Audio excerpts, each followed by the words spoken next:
ആകെയുള്ള 28 അംഗ പട്ടാമ്പി നഗരസഭയിൽ 10 സീറ്റുകളുള്ള UDF-നൊപ്പം 6 സീറ്റുകളുള്ള ഷാജിയുടെ V4 പാർട്ടിയും ചേർന്നതോടെ നഗരസഭ UDF-ന് സ്വന്തമായിരിക്കുന്നു.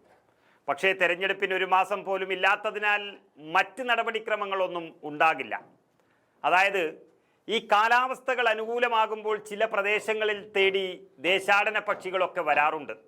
അങ്ങനെ വരുമ്പോൾ ഒരു കാര്യം നമ്മൾ ഉറപ്പിക്കുക, ആ പ്രദേശത്ത് നല്ല നാളുകൾ വരാറായി എന്നുള്ളത്.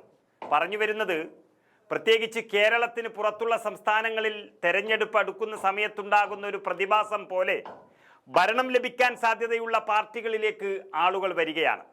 കേരളത്തിൽ അത് കുറവായിരുന്നുവെങ്കിലും ഇത്തവണ അതും കാണുകയാണ്. തിരുവനന്തപുരം മുതൽ കാസർഗോഡ് വരെ പലയിടങ്ങളിലും അത് കാണാൻ തുടങ്ങിയിട്ടുണ്ട്. കോൺഗ്രസിലേക്കും UDF-ലേക്കും ഇങ്ങനെ ആളുകൾ വന്നുകൊണ്ടിരിക്കുന്നു. ഇപ്പോഴിതാ പട്ടാമ്പി നഗരസഭയിലെ ഭരണം നിയന്ത്രിച്ചിരുന്ന പ്രമുഖ നേതാവ് ഷാജി കോൺഗ്രസിൽ ചേർന്നിരിക്കുന്നു. പട്ടാമ്പി നഗരസഭയുടെ വൈസ് ചെയർമാനും V4 പട്ടാമ്പി എന്ന പാർട്ടിയുടെ നേതാവുമായ TP ഷാജിയാണ് കോൺഗ്രസിലേക്ക് വന്നിരിക്കുന്നത്.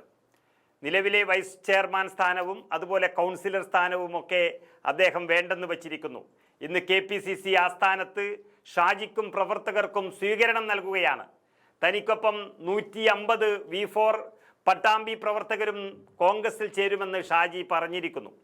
ഷാജി പട്ടാമ്പിയെ സംബന്ധിച്ചിടത്തോളം പട്ടാമ്പിയുടെ ഹൃദയം തൊട്ട നേതാവ് തന്നെയാണ്.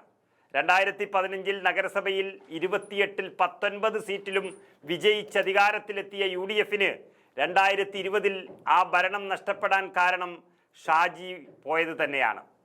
3 സീറ്റ് മാത്രം നേടിയിരുന്ന LDF-ന് അവിടെ 11 സീറ്റുകൾ നേടാൻ കഴിഞ്ഞു.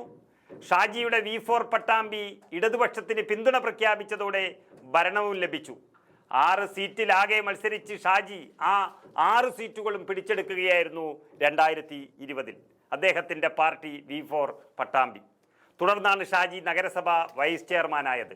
ഷാജി തിരിച്ചു വരുന്നതോടെ നഗരസഭയിൽ വൻ വിജയം നേടാനാകുമെന്ന് കോൺഗ്രസ് ഉറപ്പിച്ചിരിക്കുന്നു. ഒന്നിച്ചുണ്ടായിരുന്ന കോൺഗ്രസിനും ഷാജിക്കും വേർപിരിയേണ്ടി വന്നതു മുതലാണ് പട്ടാമ്പി നഗരത്തിൽ കോൺഗ്രസിന് ഭരണം നഷ്ടപ്പെട്ടത് എന്നത് ഒരു യാഥാർത്ഥ്യമാണ്. അതായത് 2020-ലെ തദ്ദേശ തെരഞ്ഞെടുപ്പിൽ നഗരസഭയിലെ കോൺഗ്രസ് സ്ഥാനാർത്ഥി പട്ടികയിൽ ഇടം നേടാതിരുന്നതോടെയാണ് KPCC നിർവാഹക സമിതി അംഗമായിരുന്ന ഷാജി കോൺഗ്രസ് വിട്ടവിടെ V4 പട്ടാമ്പി എന്നൊരു കൂട്ടായ്മ രൂപീകരിച്ചത്. തെരഞ്ഞെടുപ്പിൽ വീറുറ്റ മത്സരമാണ് V4 പട്ടാമ്പി നടത്തിയത്. V4 പട്ടാമ്പി മത്സരിച്ച 6-ൽ 6 പേരും വിജയിച്ചു എന്നുള്ളത് ഷാജിക്ക് ആ നഗരത്തിലുള്ള സ്വാധീനം തെളിയിക്കുന്നതാണ്. അങ്ങനെ ചില സമയങ്ങളിൽ പാർട്ടിക്ക് വന്ന പ്രതിസന്ധികൾ, അതുമായി ബന്ധപ്പെട്ട് പാർട്ടി വിട്ടുപോയവർ അവരെല്ലാം തിരിച്ചെത്തുന്നൊരു സമയമാണ് ഇതെന്ന് തെളിഞ്ഞിരിക്കുന്നു. അതായത് അധികാരത്തിലെത്തുമെന്ന് മാത്രമല്ല, കോൺഗ്രസ് സംസ്ഥാനത്ത് അതിശക്തമായി തിരിച്ചു വരുന്നു എന്നുള്ളതിൻ്റെ ഒരു സൂചനയാണ് ഇപ്പോൾ മുഴുവനും കാണുന്നത്. പട്ടാമ്പി പിടിച്ചെടുത്തു എന്നൊരു പ്രതീതി ഉണ്ടാക്കിയ ഷാജി തന്നെയാണ് അതിൽ പ്രമുഖൻ. നമുക്കറിയാം, പട്ടാമ്പി നിയമസഭാ മണ്ഡലവും UDF-ന് ഏറെ സ്വാധീനമുള്ള ഒന്നാണ്. മാറി മാറി ജയിക്കുന്ന ഒരു മണ്ഡലമായിരുന്നു അത്.